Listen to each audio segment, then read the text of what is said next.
My name is Lawrence. I'm 25, 26. I'm originally from Syria, but I came from Greece to participate in this convention.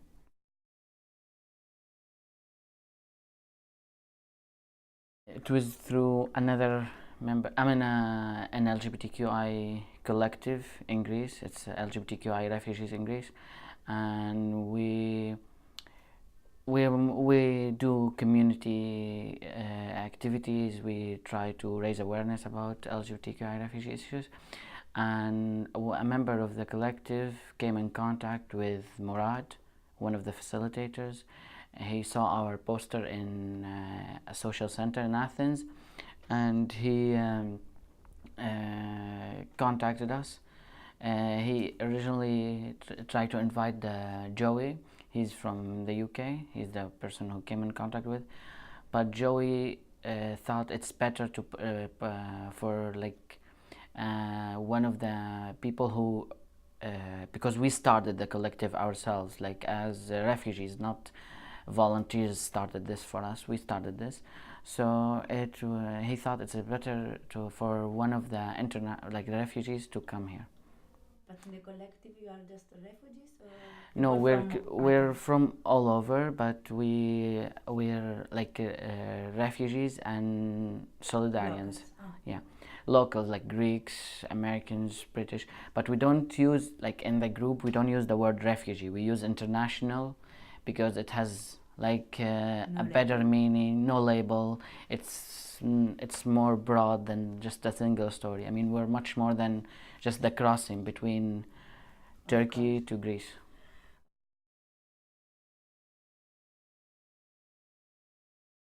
So at the beginning, it started as simple as like getting to know each other, but later on it developed, and we created many narratives and many.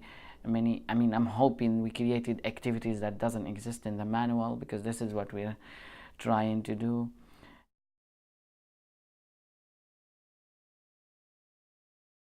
We developed about speaking about how the majority treat the minorities in any kind of country, because at first we were gonna talk about like only the Roma people, but then because some of the group has experience with Roma people, others don't, but we do have experience with minorities and how the minorities are being treated and perceived by the majority. So we decided to talk about minorities in general. It's like more common between everyone who's in the village group.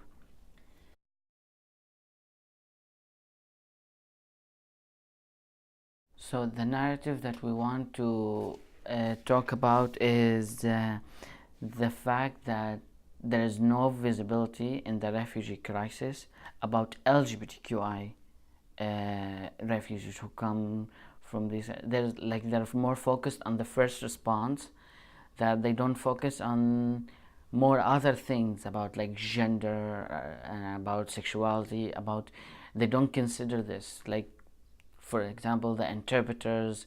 They don't try to consider to have interpreters who are LGBTQI friendly, and they can sympathize with this issue. So to raise awareness about this issue and about how the LGBTQI community there, it's like not completely welcomed from the local LGBTQI community. We're facing like homophobia from our community, and racism and homophobia from the local community.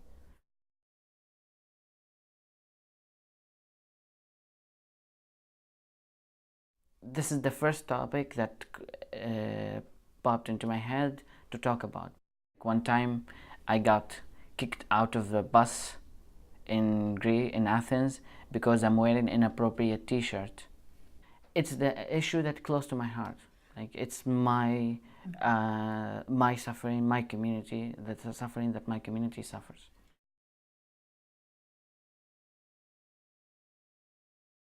Some of them were aware of because most of them work in the humanitarian sector, or like know involved in the community there. Some of them didn't, and so but we discussed many topics on what should we what narrative, what should we tackle, and we decided on this narrative to tackle.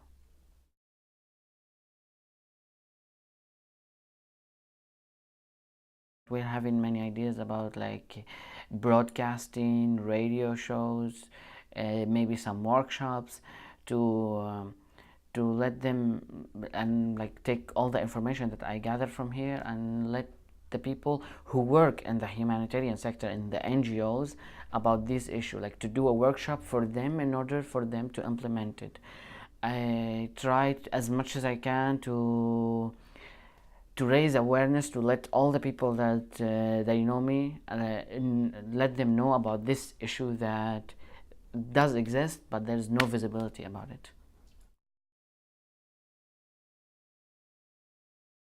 To be honest, when I thought, since I'm coming from an LGBTQI, also like international like refugee community, I thought we're very marginalized and discriminated against.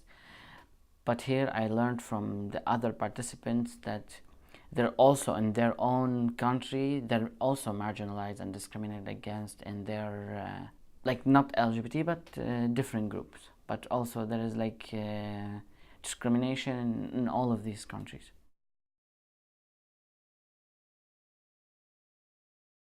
I think, yeah, raise more awareness about the issues that LGBTQI, the international community have, or LGBTQI in general, the problems they have, but we're like more uh, discriminated against because of the fact that we're not only LGBT, we're also like from the refugee community, so we're facing both homophobia and racism and many other parts. So raise awareness regarding this issue. Every country from the participants, they face on different levels, but they face the same problems, which is like discrimination and sometimes hate speech, and sometimes it developed to take an action. Like a lot of people were saying about incidents that happens in their country, which is like you never think that there are these things. My mind can't even imagine why would I be against someone because of this. Like someone was saying they were against her because of her red hair. Another person was saying because she had like ears like this. I mean, this is just stupid. Why would you be against someone because of the color of their hair?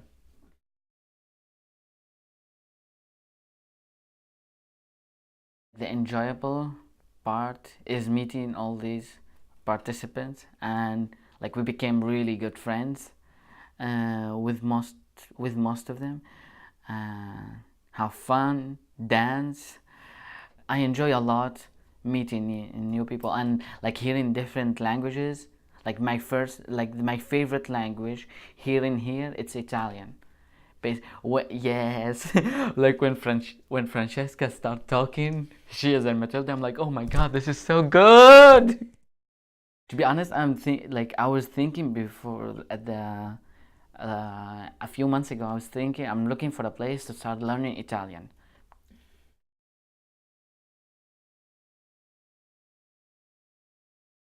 We're all on some level, we're on different levels, of course, but we're all facing uh, discrimination or hate speech or being marginalized by the majority of the in different countries. So it's like more or less different levels, but more or less they will all have the same problem, which is maybe hate speech, but it's deeper than that. It's coming from conservative ideology that they're afraid of change, they're against everything different, and so it made me realize that in each country, especially with here, like there are more than 20 countries, so it made me realize that more or less we all have the same problem. I've always been like interested in meeting new people from different cultures. This, like the idea of exchanging cultures and talking about like learning about their culture, they learn about my culture. I learned some words in different languages, mostly swear words, but yeah. It's part of the experience. Yeah, this is like part of the experience. This is when you start learning the language, you first learn the swear words, then you learn. This is the important things to learn.